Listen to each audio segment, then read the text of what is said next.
My name is Daniel Tutt. I'm a writer and educator based in Washington, D.C. And my focus is in Marxist thought and practice. So I'm not necessarily committed to an academic vocation. I'm much more interested in scholarship, which can go beyond just an academic milieu or, you know, somebody recently said that academics are always concerned with what's new. They're not concerned with what's true.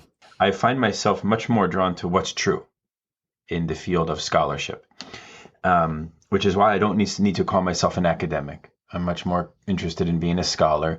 And for that matter, I'm much less interested in the question of credentials and all of that, which I think actually can be a quite profound distraction to the art of thinking and speculative thought. Thank you for tuning in to The Global Novel. I'm Claire Hennessy. Today I speak with philosopher Daniel Tutt on several basic notions of Marxism and literature. Daniel's research focuses on psychoanalytic theory and Marxist thought. He is the author of Psychoanalysis and the Politics of the Family, The Crisis of Initiation. He's also Adjunct Professor of Philosophy at George Washington University, Marymount University, and Senior Research Fellow at the Global Center for Advanced Studies. Welcome to the show, Daniel. Big fan here. Well, how would you explain what Marxism is to a stranger whom you meet on the street, or a family member who is non-academic, or even to a 5-year-old? Hey, that's a great question. I suppose if I was on an elevator talking to a stranger, having to say what Marxism is in 1 minute, I would basically say that it is an active practice that is built around the achievement, the unmet achievement of collective human freedom in our epoch, which is ruled by a system known as the capitalist world system. And Marxism is a view of capitalism which is convincingly systematic and distinguished by its precise analysis regarding the impossibility for the achievement of freedom under capitalism. So Marxism puts forward a very, very convincing view regarding the limitations for the achievement of full human freedom in capitalist social life. And so Marxism, ISM, is the legacy of the insights that Karl Marx opens. He's just a founder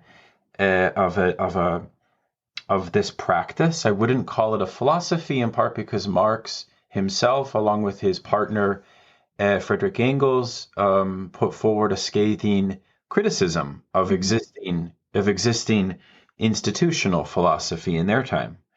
And so Marxism has some common presuppositions, but Marxists obviously have healthy and sometimes less healthy debates about what those presuppositions are that compose the coherence of Marxism. So it's fairly open. I would say it's not to be understood, although many have sought to understand it, as a modern theology or as a modern religion.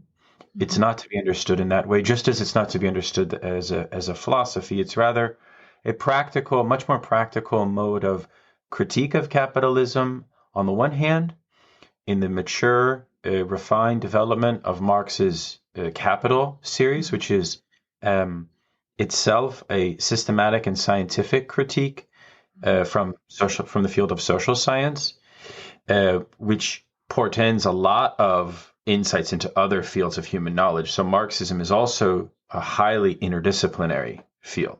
So Marxism makes interventions and even invents new fields of analysis and renders existing fields of analysis, such as anthropology or sociology, completely revolutionizes them, right? So Marxism is a true event in the history of human thought. You can make comparisons about Marxism in relationship to prior moments of revolutionary history. And that's something that a lot of Soviet historians have done, where you can kind of compare Marx as a figure who thinks egalitarian emancipation of humanity, for which there have been many precursors in the history of humanity. Right. So that's a worthy endeavor. But Marxism, more pointedly and more specifically, deals with the very specific mode of production of the capitalist social relation, which emerges in about the 1830s with industrialization, and for which we still live with today. Mm-hmm. So in that sense, Marxism is very fresh, even though it's from the 19th century.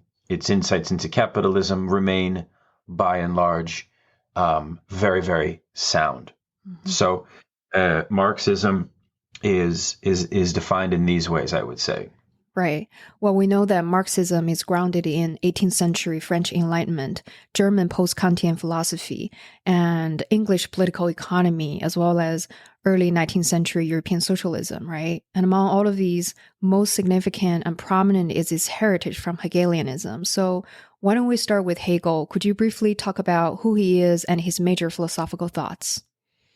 Yeah, I mean, I think you mentioned also the 18th century Enlightenment. I think it's useful to mention Jean-Jacques Rousseau in this context, because Rousseau is a philosopher for whom the French Revolution, which is the revolution that started the kind of modern political system that we live with, Mao Zedong was once asked what he thought of the French Revolution in the 1970s, and he says, well, it's not over yet. Right. So in the same way that Marx's analysis of capitalism in the 19th century still speaks to us, the French Revolution still speaks to us. And the philosopher, in some sense, of the French Revolution was Rousseau. And Rousseau brought with him a very specific understanding of how we might overcome the alienation that modern society brings about. In his case, it was more of a feudal order. But still, nonetheless, Rousseau was concerned with the plight of the poor. He was concerned with the plight of the downtrodden. Mm-hmm. But Hegel critiques Rousseau, and so does Kant, and so does German idealists, because Rousseau is not a German idealist. They critique him really more around how his understanding of the causes of alienation come about. And this debate about the causes of alienation is one really, I think, helpful way to think about the lineage and the genealogy from French Enlightenment up through Kant, through Hegel, up through Marx. It becomes a philosophical debate in that regard. Right. And one of the things that is concerned with is this sort of notion of how humanity restores its own essence, how humanity becomes reconciled from its alienation, which, of course, is very much a Christian theme, right? So you have implanted in this question of the reconciliation of humanity a deeper question which divides the right and the left about whether our conception of humanity must be a universal egalitarian one or not, right? So in general, Rousseau, Kant, and Hegel all accept a general egalitarian conception of humanity, right? In that sense, it's important to understand that a lot of Marxist readings of thinkers like Kant and Hegel will show that they were so influenced by the French Revolution in its radicality, because the French Revolution was initiated, even though it created the modern system of right, left, center that we're familiar with in the parliamentary system in the West. Even though it did that, it was brought into existence by the left, by the Jacobin position, by the radical egalitarian universal insistence. So Kant adopts this important universal position, which is a fundamentally egalitarian revolutionary position, into this actually is what forms the bourgeoisie, the ruling class after the French Revolution, which was largely a merchant-based class. That egalitarian impulse formulates their worldview. So the worldview of the bourgeoisie contains within it a universal potential. But as the system of capitalism develops in the industrial age, especially starting in about the 1830s up to the late 1840s, there begin to emerge contradictions that prevent the realization of bourgeois universalism. And it is those contradictions that Hegel will start to identify, starting in his early work, all the way up through his reflections on government and so on and so forth. And it's at that point that Hegelianism becomes the kind of leading philosophy of the bourgeoisie, of the intelligentsia, of the elite intelligentsia across the European universities. It's a very interesting side point that after French Revolution, Napoleon he kind of conquers Germany, right? Where Hegelianism is obviously based. Hegel obviously has that famous encounter on the streets with Napoleon and says that this is the world spirit incarnate. In material terms, it's very interesting to understand that Germany never fully experienced the same full revolution across its institutions as did France, which means that Germany was actually in a more dire situation from a socio-material standpoint. Its class compositions was more contradictory, and its working class struggle, therefore, was more potent and more intense, which is why, by the time of 1848, Germany was the apex, the center of profound worker uprising and profound worker agitation, right? So Marx is a young philosopher who's from a bourgeois family, living in Germany, but he finds himself a part of an idealistic assortment of young thinkers called the Young Hegelians. Right. And he experiences a kind of radicalization as a young man, and ends up becoming a journalist for one of the most important far left liberal, not necessarily socialist, but far left liberal magazines, Rheinische Zeitung. And he holds this post as one of the chief editors. So he's basically writing essays, and he's reviewing essays from a far left liberal point of view, amidst a social context in which there is undeniable worker agitation from a new class that is emerging within industrial capitalism, that socialists, because there were socialists around at this time, and Marx would start to interact with them, he would start to learn from them, etc. There was also communists, because communism, in some sense, comes out of Blanquism.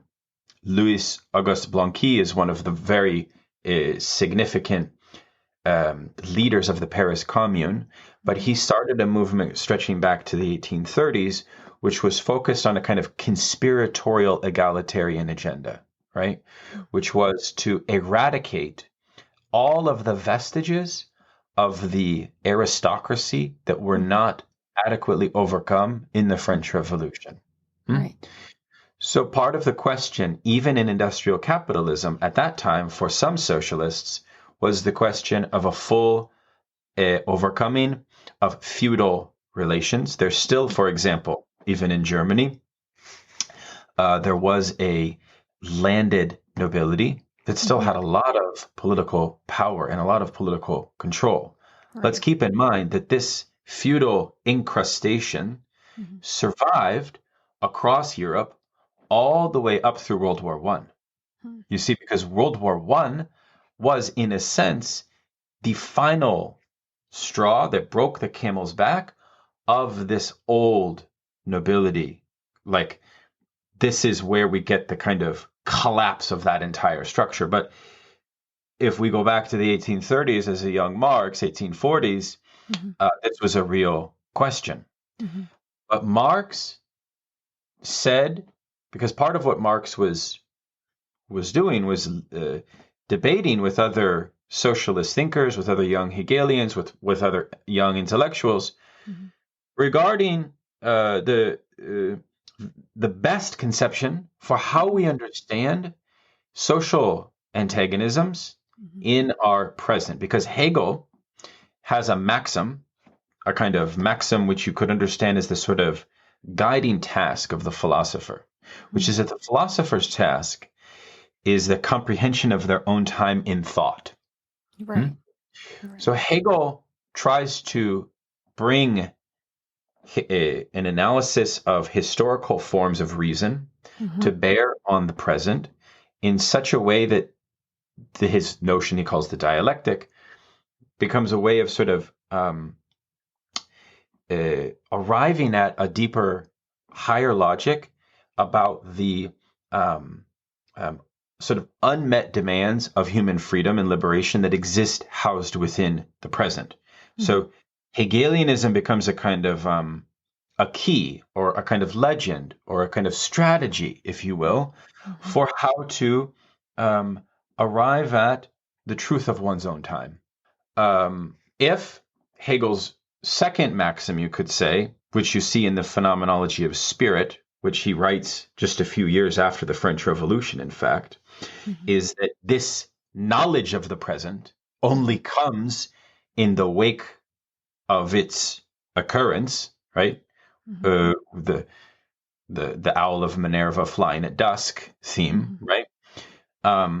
This means that this kind of what Hegel calls absolute knowledge becomes the center of his philosophy, right? Right. Now, the fact that it becomes the center of his philosophy also opens up a problem from the point of view of Marx, because it becomes a question of who has access to this and who doesn't. And this becomes a big theme of one of arguably the most important texts in the canon of Marxism, which is the Communist Manifesto, which is a treatise, a manifesto treatise written by Engels and Marx as a position of their organization amidst the 1848 worker rebellions. 1848 witnessed the largest collective cross-nation uprisings and insurrections that were mostly spontaneous and all driven by this proletarian working class. So the alienation that this working class was experiencing was very unique, and the ruling class had no means by which to remediate this unique form of agitation that capitalism was producing. Right. So we see a claim by Marx and Engels in this work, the Communist Manifesto, that not only is our time, if Hegel's thing of comprehending one's own time, driven by this class struggle, which is primarily between two classes, bourgeoisie and proletariat, but there's also, they claim, this class struggle is trans-historical. So the reconciliation, therefore, of this class struggle, of this schism which divides humanity, is not unique only to us. No, they say in this other text, they write an early text called the German Ideology.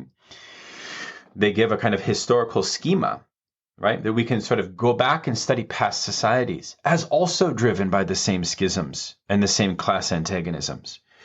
But those class antagonisms are precisely what Hegel was unable to unearth in his analysis. Hegel didn't give an adequate account of this, and nor did Hegel adequately locate the most poignant logic for the expression of the universal truth of humanity from the standpoint of what Marx calls labor. That ultimately, Marx will say that in capitalist society, the only standpoint in which you can arrive at this achievement of this old Enlightenment ideal of universalism, which is an anthropological question as well. It was already established as an anthropological question from thinkers like Feuerbach, is through the position of labor. And that means that one must therefore come to a comprehension of how the capitalist system functions as an almost impersonal form of oppression and exploitation. And that then drives Marx to develop a more refined account of that in Capital. Right. Well, you just touched upon that Marxism is derived from Hegelianism. So could you please further explain in what ways that Marxism is a progression and even renovation from Hegelianism? Sure. Well, I mean, it's... If you have enjoyed this episode so far and want to hear the entire episode, you can subscribe at theglobalnovel.com/subscribe. Thank you so much for listening.